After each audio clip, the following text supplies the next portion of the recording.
Assalamualaikum warahmatullahi wabarakatuh.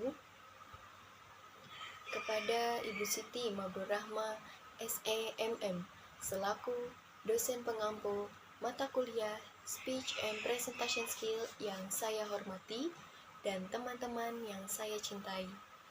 Marilah kita panjatkan puji syukur kehadirat Allah Subhanahu wa Ta'ala yang telah memberikan rahmat dan karunia-Nya sehingga kita dapat berkumpul di tempat ini. Sholawat serta salam tak lupa kita curahkan kepada baginda Nabi besar Muhammad Sallallahu Alaihi Wasallam. Saya Farah Aisyah. Di sini saya bermaksud untuk menyampaikan sepatah dua patah kata mengenai pemanasan iklim global yang merupakan tema dari pidato kali ini. Di sini pasti kita semua sudah mendengar mengenai pemanasan iklim global atau yang biasa disebut global warming. Global warming merupakan salah satu masalah yang mengancam kita semua. Dan salah satu akibat dari global warming adalah rusaknya lapisan ozon dan perubahan iklim yang tidak menentu. Lapisan ozon melindungi bumi beserta isinya dari sinar ultraviolet secara langsung.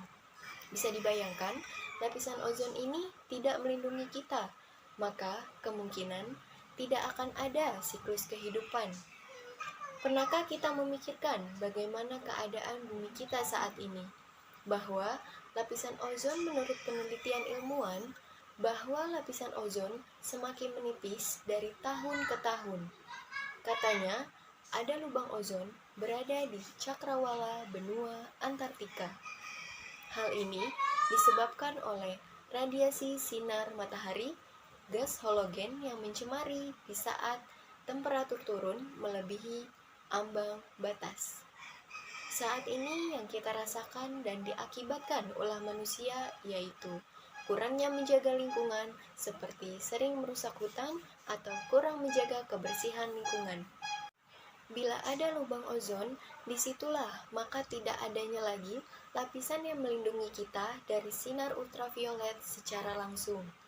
Maka dari itu, kita sebagai manusia atau makhluk hidup lainnya tidak akan mampu untuk berhubungan secara langsung terhadap sinar ultraviolet. Cahaya matahari yang kita rasakan setiap hari yaitu cahaya sinar ultraviolet di mana sudah tersaring lapisan ozon. Jika lapisan ozon sudah tidak melindungi lagi, maka kita semua atau makhluk hidup lainnya tidak akan pernah bisa hidup atau musnah. Perubahan iklim yang tidak menentu akibat dari pemanasan iklim global atau global warming yang sudah terjadi atau nyata di negara Indonesia adalah curah hujan yang tidak menentu. Pada negara kita ini, misalnya, curah hujan yang sangat rendah sehingga mengakibatkan krisisnya air dan mengalami kekeringan. Sedangkan di daerah lain mengalami curah hujan yang sangat tinggi sehingga mengakibatkan banjir dan tanah longsor. Solusi terbaik untuk saat ini kita harus memperbaiki pola hidup kita, yaitu di mana kita harus melakukan cara-cara sederhana dalam kehidupan kita. Yang pertama, kita harus menghemat energi di mana kita harus mengurangi penggunaan bahan bakar minyak dan juga penggunaan daya listrik. Karena itu merupakan pengaruh dari pemanasan iklim global yang disebabkan oleh kurangnya hemat energi. Yang kedua, menggunakan kendaraan motor atau mobil seperlunya saja. Kita harus menjaga kebersihan lingkungan dengan cara membakar sampah yang harus kita hindari. Kita juga harus menjaga dan bersiaga untuk mengurangi orang-orang yang selalu ingin membakar hutan dan terjadinya penggundulan hutan.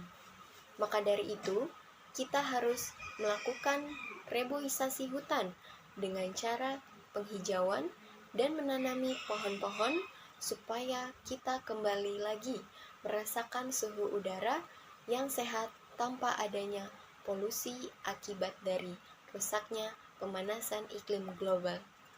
Demikianlah dari apa yang saya sampaikan. Kurang lebihnya mohon maaf. Wassalamualaikum warahmatullahi wabarakatuh.